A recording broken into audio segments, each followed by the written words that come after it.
बीड जिल्ह्यातील वाल्मिक कराडच्या मर्जीतले जे पोलीस अधिकारी आणि कर्मचारी 26 जणांची यादी मी 27 जानेवारीला जाहीर केलेली होती आणि त्या संदर्भात गृह मंत्रालय आणि पोलीस अधीक्षक बीड यांनाही तक्रार केलेली होती आणि या तक्रारीची दखल घेऊन आता त्या संदर्भातले पुरावे जे आहेत ते मागण्यासाठी मला नोटीस आलेली आहे। बीड पोलीस अधीक्षक कार्यालयात या नोटीसीचं उत्तर देण्यासाठी आणि सगळे पुरावे घेऊन मी सोमवारी 17 मार्च रोजी बीड पोलीस अधीक्षक कार्यालयात जाणार आहे आणि या संदर्भामध्ये जे पोलीस अधिकारी आणि कर्मचारी होते त्या संदर्भामध्ये जे पोलीस अधिकारी गुन्हेगारांना पाठीशी घालतात किंवा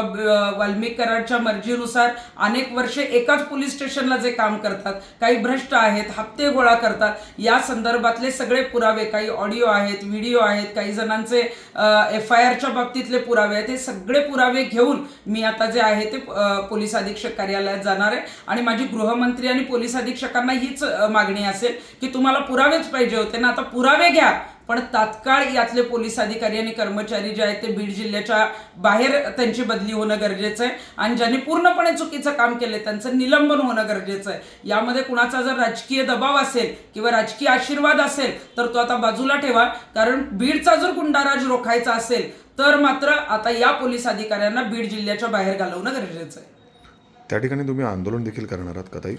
बीड जिल्ह्यात जेव्हा 17 मार्चला मी जाणार आहे तेव्हा पोलिसांना सर्व पुरावे घेऊन जाणार आहे। आमची मागणी तीच आहे की पुरावे दिल्यानंतर तात्काळ आपण कारवाई करावी, त्यामुळे तिथे कारवाई करण्यासाठी जी आहे ती आम्ही मागणी करणार आहोत, तेव्हा कुठलंही आंदोलन आम्ही करणार नाही।